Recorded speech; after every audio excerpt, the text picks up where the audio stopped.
So it is really difficult for Black parents right now to deal with all that's going on. But what about the whole idea of talking to your kids? It's one thing if it's a struggle on your own, it's another when your kids are asking questions. Tyrone, I want to talk to you about this first and life. Tell us how and what you're saying to her, and is she asking you questions? So my approach with life is to protect and protect, provide, and pray. So I protect her. I protect her spirit. I protect her self-esteem. I protect her thoughts, her self-image, her notion of what Black is and what Black can be by providing her with all the information and by making sure that Black is beautiful. Because at the end of the day, you can prepare a mind and you can guide a mind, and that's all that I can do. Because when I talk to her, I show her all the strengths and the beauties and the highlights, but I also talk about some of the hardships that Black people have faced. And I say, can you believe that person, Nelson Mandela, or this person was treated like that just because of the color of their skin? And I make it something that doesn't make sense, and that is rooted in hate. And I remind her that we as a family are rooted in love. And I prepare her in that way. And that's the best that I can do, is give her the information, give her on both ends, the pretty stuff and the not so pretty stuff. Also give her the tools to be empowered, and then and constantly pray for my beautiful baby. That is the most that I can do so far. I have a girl and 3 nieces, and then along came Dash. And I have to share with you that when I found out I was having a Black boy, I was highly emotional and I cried because I knew what it would mean. And I knew one day I would have to have a talk about not if, but when he was stopped by police, what he should do. If he's driving a car, to make sure that both his hands are on the steering wheel, that he's making eye contact, that he is being, respectful, all of those things. And I still think about all of those things, and he's 8 now. Kayla, you have a boy. He is too young for that talk that will inevitably come. But what do you think about? I don't sleep. This was a conversation I tried to pray away when I was carrying my son, because I knew at some point I would need to have this conversation with him. And everyone that tells me he's so cute and this and that, they don't understand how tense I get because I know he's gonna turn 8, he's gonna turn 9, and he's not gonna be that cute boy anymore. He's gonna be a man, and he's gonna be told all these things that he's not worth it. And I'm not gonna be there to be like, no, son, you are.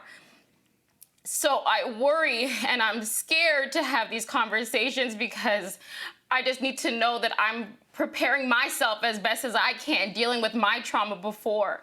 And so now I know I can't pray these conversations away. All I can do is prepare. And that is why I go so hard. That is why I need people to listen. It's one thing to put out your PR statement. Show me your exec list. Show me photos of your employees. Show me what you're doing. What's the action plan to make change in your homes, right? So yeah, I'm trying to still figure out how to navigate having this conversation with my son, knowing when I look at George Floyd's face, that could be my son. I could have to prepare myself to stand in front of a press, to give speeches, to hear George Floyd calling out for his mama. I don't think people understand. And so now I have to prepare, because this is our reality, and I can't pray away our reality right now. So now I have to prepare. Jamar, tell us about your reality. Your boy is 1.5 years. What goes through your mind? Like I told earlier, a story, I was choked out in America by the cops. And, for most boys, they look at their father as the epitome of strength. I want to be like my daddy. And one day I'm going to have to break my kid's heart and be like, somebody broke your daddy down, Kofi. You know, somebody choked your dad and could have killed him and took advantage of him.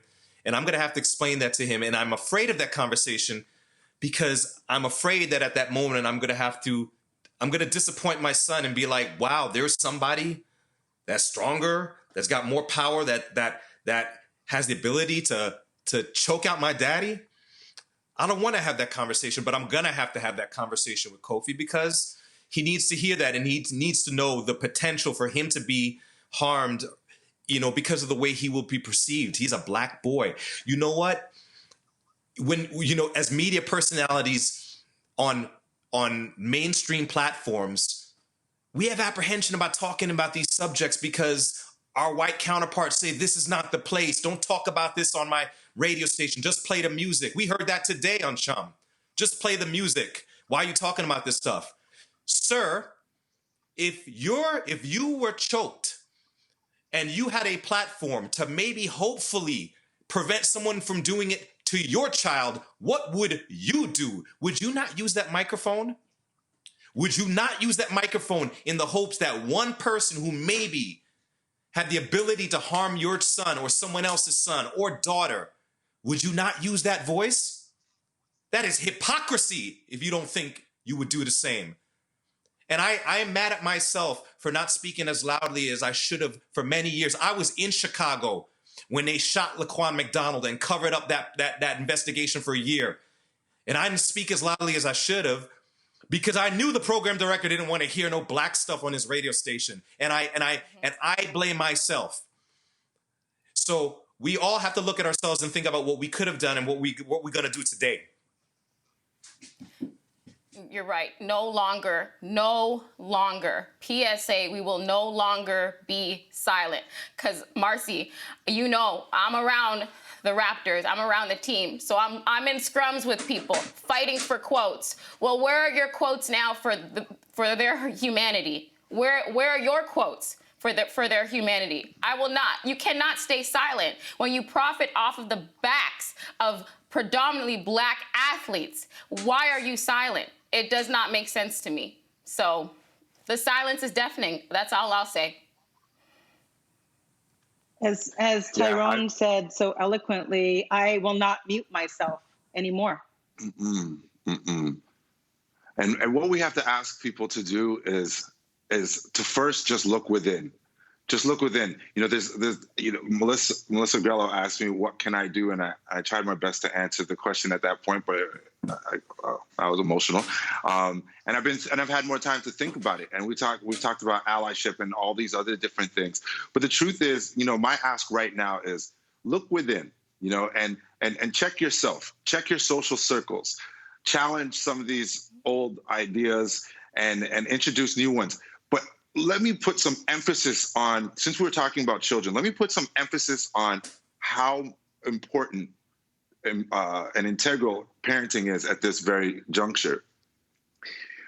The hate that we see in this world, the hate that we try to act like isn't a reality, the hate that drives you know, a police officer to kill a black man, that hate is taught.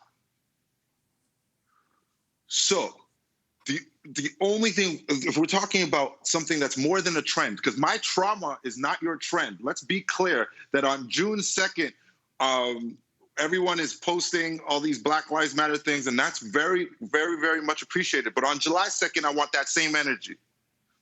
Right. Now that that's said, I also want to be clear that parenting is a big part of this, because if you can take care of what's going on within, the hard work is in the heart work. So if you take care of what's happening within yourself, within your homes, within your social circles, if you don't allow your friend to make that joke just because he's from a small town, and you're like, it's fine. No, it's not fine no more. It's not fine. It never was fine. How about that? Let's think about that for a second. It never was fine.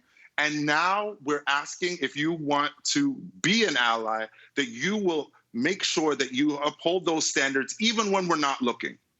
Thank you. Mm-hmm. And thank you for sharing your chair. The hard work is in the heart work. I love that. We're going to leave it right there.